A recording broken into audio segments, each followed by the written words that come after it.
historical neglect, unresolved chronological injustices, a vast empty spaces, huge borders and locals' lack of trust in the police have made the region a poison bill. The Kenyan state has for decades treated Kenyan Somalis as the enemy within. That is why, despite the presence of ethnic Somalis in high position within the government, the northern region has remained the epicenter of human rights violations by the state. The anatomy of Wagala and other massacres are still fresh in the minds of many residents.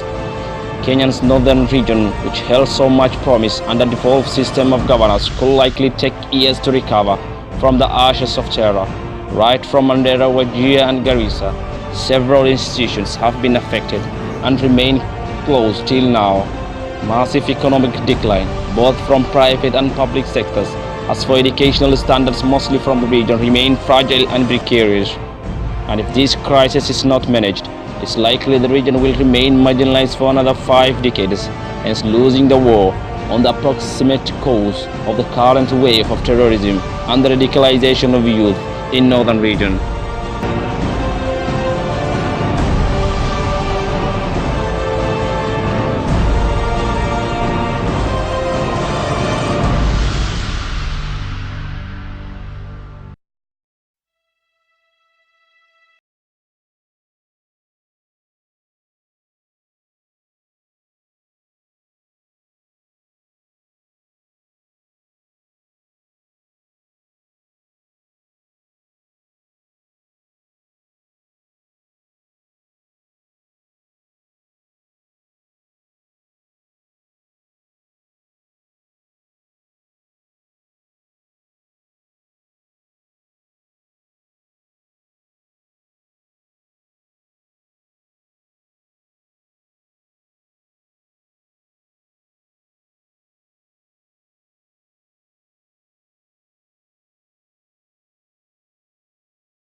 Come and be a father to them. The enemy number one.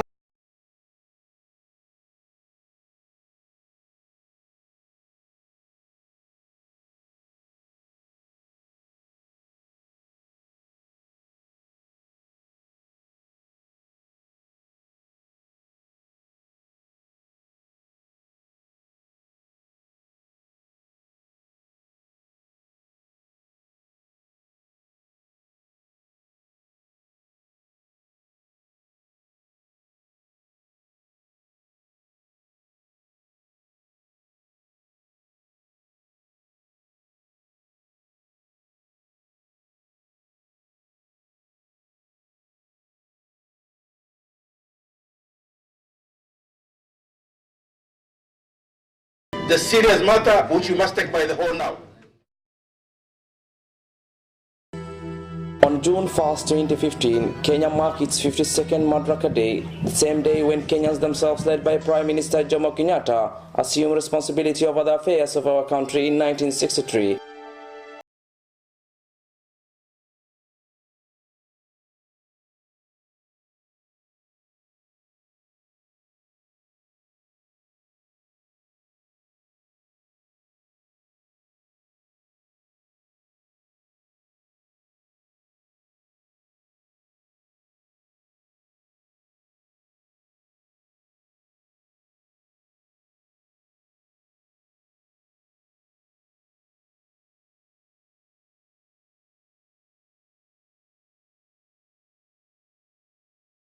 Hit the headline on 2nd April 2015. During the university attack was not left behind in marking the national acclaim occasion. Hundreds of Garissa residents thronged the Garissa primary school grounds to join other Kenyans across the country to mark this year's Madaraka Day amid tight security.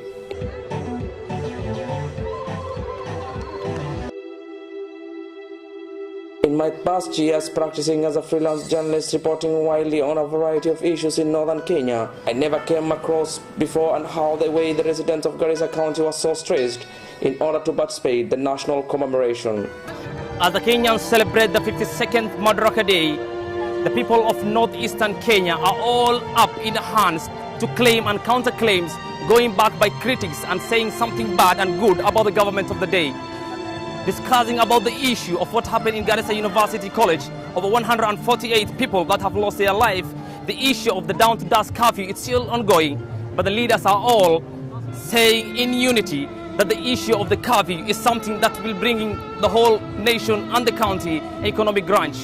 But it's a question of wait and see if the government of Kenya will concentrate about the cries and hear all that's happening in northern part of Kenya.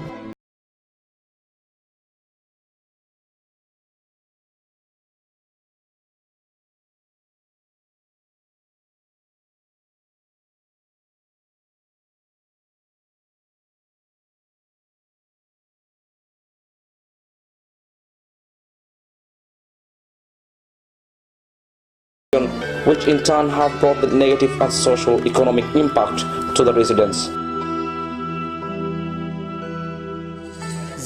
Before we used to make between 5,000 to 6,000 for a profit, but now things have changed. We hardly manage to raise over 1,000 shillings for our business.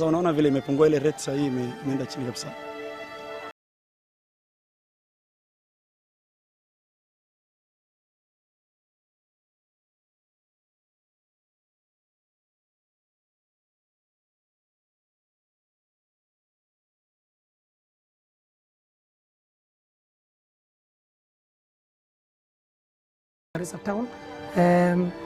It was also unfortunate that people today do not know who to run to. Celebration in Garissa that were led by Governor Jama and saw area leaders call on the national government to move with speed and address the shortage of teachers plaguing the public schools in the county and the region as a whole. I can say that is collective punishment from the government. Na lazima isimame, watoto wetu wako na haki ya kusoma kama watoto wengine. Sisi tunataka walimu. Kama serikali itatoa binguni ama wapi, it is not the responsibility of the citizen of Northeastern. We are Kenyan citizens, we are taxpayers. Lazima constitution ifuatwe. Education is the responsibility of the national government.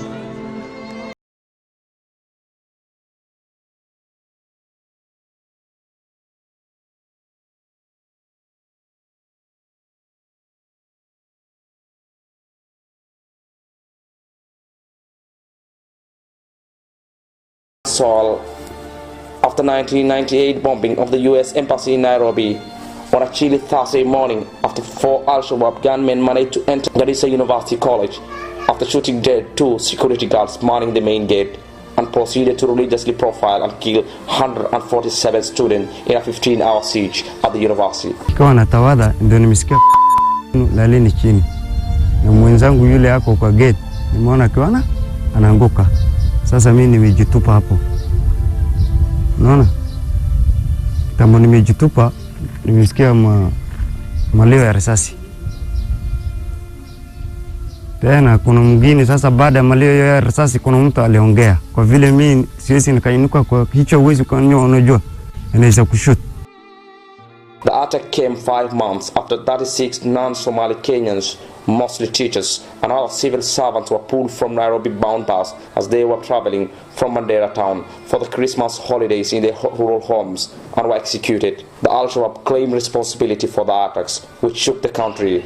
The attack also caused uproar with workers' unions, while citing security reasons, called their members, mainly teachers, doctors, and nurses working in northeastern counties to avoid going back to work in those counties after the Christmas holidays. We cannot use our teachers as litmus paper or guinea pigs to try whether security is in Mandera or Wajir or not. But instead report to Nairobi for deployment to more safer areas. More than 500 teachers vowed though to return to the insecure region. Sijasema nipeleke kwetu nilikozaliwa. Nataka kupelekwe mahali kuna usalama. Iwe Lamu Mpeketoni, iwe Kabedo Pokot, lakini si Northeastern. Sisi tunaenda kwa shule interior na wanatuambia wataweka askari mmoja kwa shule. Atanilinda nikienda kununua mboga. Atanilinda nikienda darasani. Education sector is facing a very big challenge to the extent that the national syllabus, which is supposed to be covered from primary to secondary, is facing a very serious challenge. Students, learners, teachers are not achieving.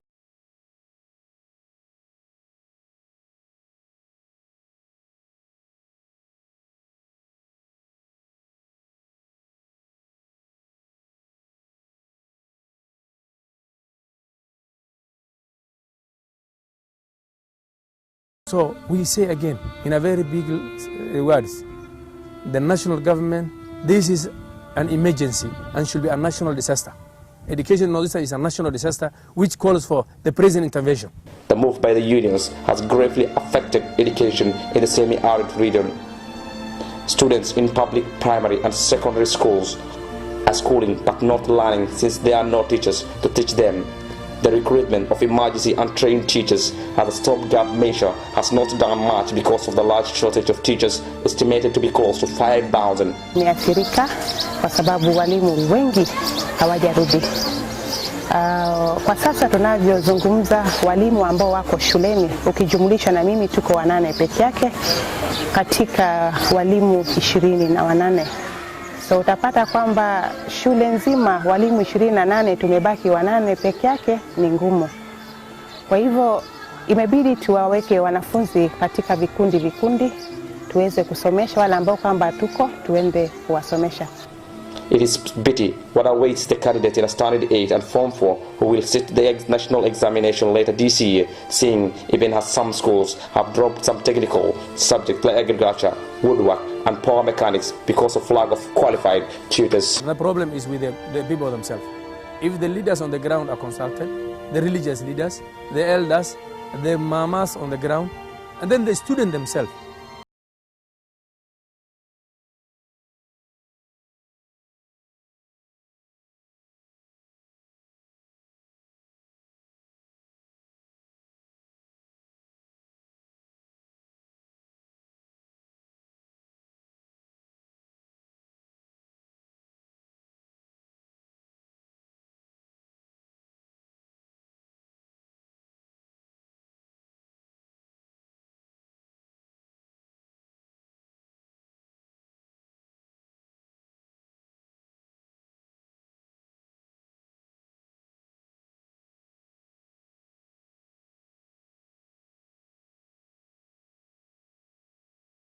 Be a big disadvantage to us that the other Kenyans are being taught and we are not taught like something. We are all Kenyans, so we have to be taught the same way. So on the teachers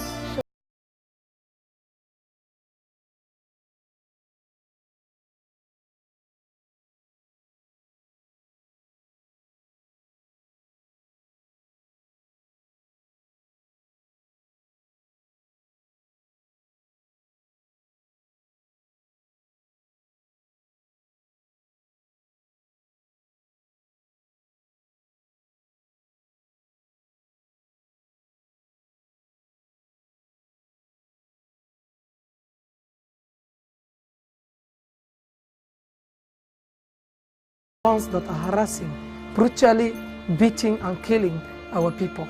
It was so unfortunate event. It happened several times. We have seen our youths that were gathered in one place, beaten thoroughly. Non-Somalis who work in different fields in the area tend to move away and go back to their hometowns in fear of more attacks from Al-Shabaab. Majority of teachers and doctors in Garissa County are workers who come from a different part of the country. The education and health sectors in the region are on their knees, having suffered the most from this heinous attack. The incident was used as a reason to close down the operations of the Garissa University College, the only state-owned university in the region, as a number of other colleges such as Garissa Medical Training College is a greater loss to the region. A number of key business owned by non-Somalis Kenyans have also closed, while the economy in general has suffered badly following the Garissa University attack.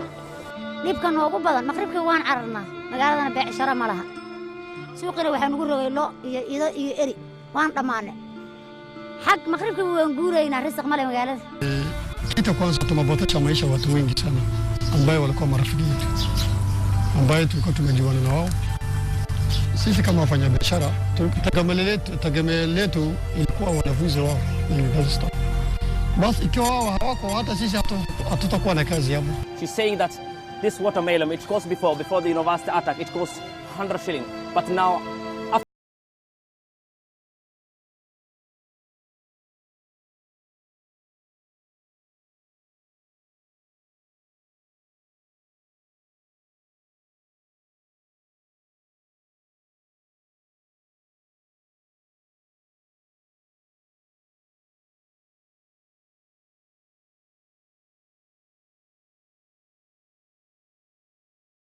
for the years, the Kenyan government has ignored northeastern province predominantly inhabited by Kenyans of Somali origin. The government has treated these people as second-class citizens and used draconian law that has seen thousands dead, thousands widowed, and thousands left orphans. A glaring weakness in the Kenyan's defense against Al-Shabaab's terror is the persistent gap between the Kenyan security forces and the civilian populations that rely on their protection in these predominantly Muslim areas. Distrust of the government in Nairobi runs deep. Security forces have tended to isolate themselves from the communities they should be protecting. Instead of the Kenyan police being integrated into the society, it is the opposite. They have their own housing schemes and they live in seclusion. This is most pronounced in northeastern Kenya and along the coast, which have large ethnic Somali and Muslim population.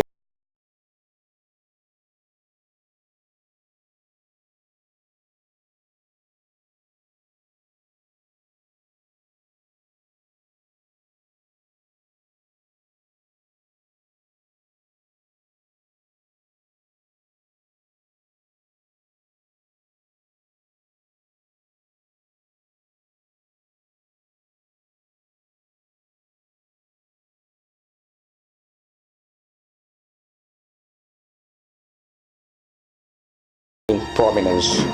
Since the Garissa attack, the government has threatened shut down the WVG camp, where more than 350,000 Somali refugees live, and has begun building a 900-kilometer wall along the Kenyan-Somali border. Some people are taken away, and we don't know up to date where they are. I don't know this government which act they are following for taking these people to nowhere. So that's a problem. Extrajudicial killing in this region was continuing since 1960 and is continuing till today. The government itself denies. They say that the issue of the extrajudicial killing is not something which is there, but the issue of the keeping security vigil is something they have in mind. A 900-kilometer wall along the Kenyan-Somali border. Side actions as well as precipitated widespread fear along the Muslims and Somali communities appear to be doing little to stop the rise of Islamic extremism in Kenya and win the confidence of the Kenyan Muslims in the country's security agencies. For instance, in the aftermath of Garissa University College, a dusk to dawn curfews from 6 to 6:30 a.m. were imposed in the northeastern counties of Garissa, Wajir and Mandera, and the neighboring Tana River, all largely Muslim-dominated, and just 4 months after another dusk to dawn curfew was imposed in Lamu County following an attack on Mbeketoni village. The chairman of Garissa chapter of Supreme Council of Kenyan Muslims, SUPKEM, Abdullah Salat, suggested that the Kenyan police were using the curfew as a pretext to harass residents, especially Muslims. He asserted that the most Muslims had consequently chosen to remain in their houses.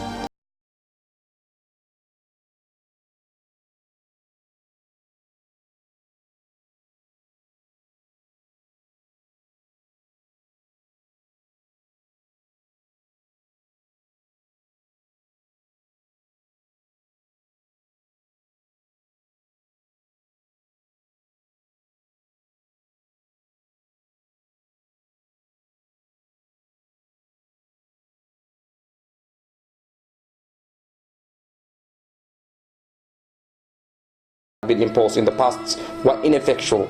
He also suggested the Kenyan police itself was the source of much of the insecurity and indicated that rogue police officers had begun rounding up youth and were seeking bribes upwards for their release. Basically, there is the Kenya National Human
maximum impact.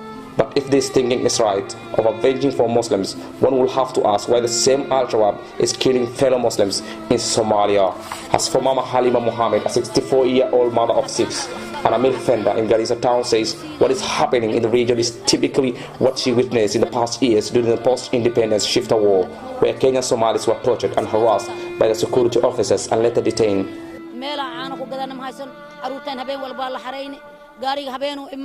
waddanka waddan dhow maaha waan dhunne annaga dawladda haddii waxba wax nala taray ma jirta haddii wax nala taray kaafi oo kaliya naga qaad intasan dawladda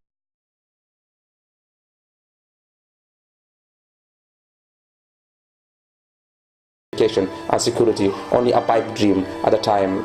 However, as days goes by, residents are left praying that such attacks stop and the security agencies preempt such loss of life. They pray these attacks will not be a reason for continued suffering for the long marginalized region.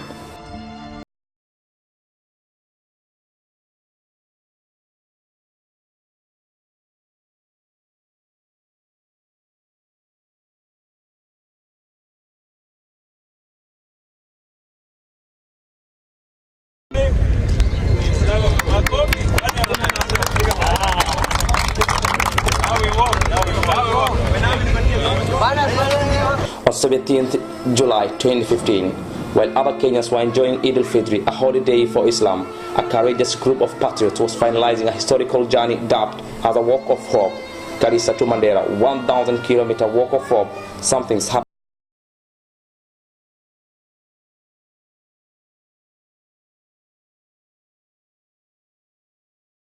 Neither did it get much journalist attention as a non-script order by President Uhuru Kenyatta on a second-generation breeze that ended in a total anarchy. However, the Walk of Hope activists have set an indelible footprint on a Kenyan soil. I urge to tell the rest of the Kenyans who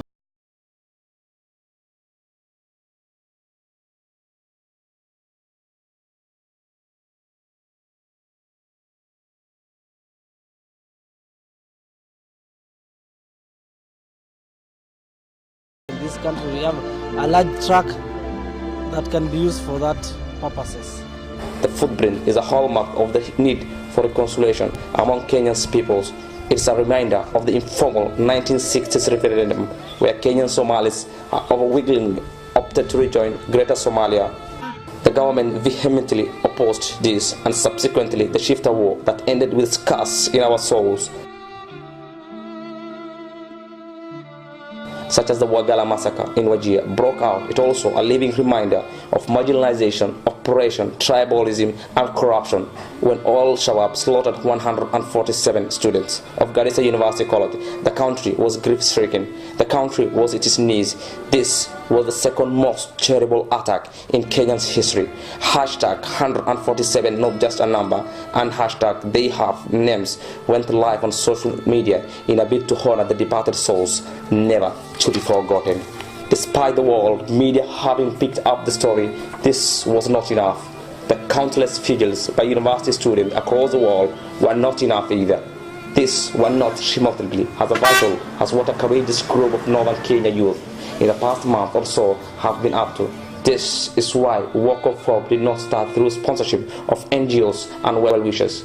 It began from the courage gathered by youth who wanted to recalibrate worldview of northern Kenya. A lot of Kenyans were cynical about its eventual grand entry into Mandera, as we witnessed on July 18. The cynicism was also expressed by Al-Shabaab, which threatened to attack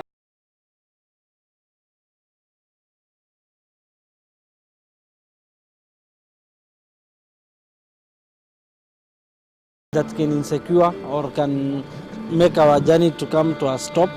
That has been a very peaceful one.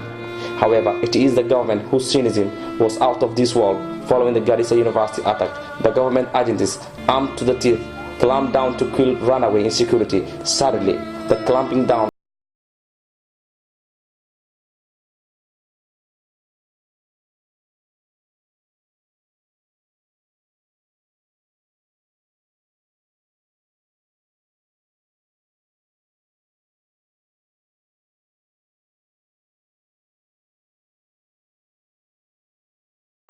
In the wake of the university attack, arbitrary arrest and extrajudicial killings of suspects were widespread from Garissa through Wajir to Mandera. Hundreds of families are missing their loved ones without explanation from the police service, who are known to have picked them up. Just recently, Hamza, who was picked by security agents, why my classmate, is not known his fate, whether he was killed or he was not killed. His parents are at pain. The government is not answering the questions that their parents are asking. Additionally, pictures leaked on social media by one of the police officers torturing citizens said it all. The only explanation from the government was that the police were just doing their work. What work? We ended up with a monolithic security system which still bites us to this day, just like the courageous young men who now have become the hallmark of liberation for Kenyan Somalis. The lesson to the rest of Kenya is that it is upon us to paint a different picture of the country. As we waited for the public relation exercise from the government, we lost more than 500 valuable souls: fathers, mothers, daughters, sons, grandchildren, wives, husbands, and friends. For the agents of manufacturing insecurity in Kenya, it is time they know that the Kenyans are now seeing them differently. Walk of Hope proves that a different story can be told and must be told by us. But the people of northern Kenya will have to wait the response from the government of Kenya if the current education and health crisis in the region will be a history soon, and will there be a time when the Kenyan security machinery will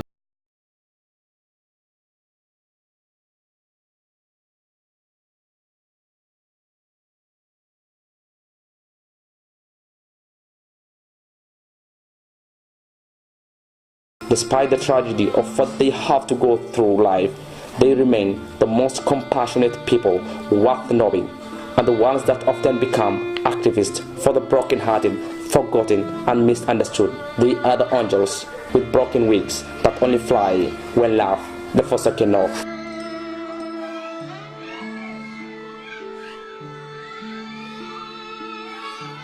As the situation in northern part of Kenya remains fragile and precarious, if the current situation is unable to be prevented and managed, it's likely that the region which has for a long time marginalized could remain again back from their footing back.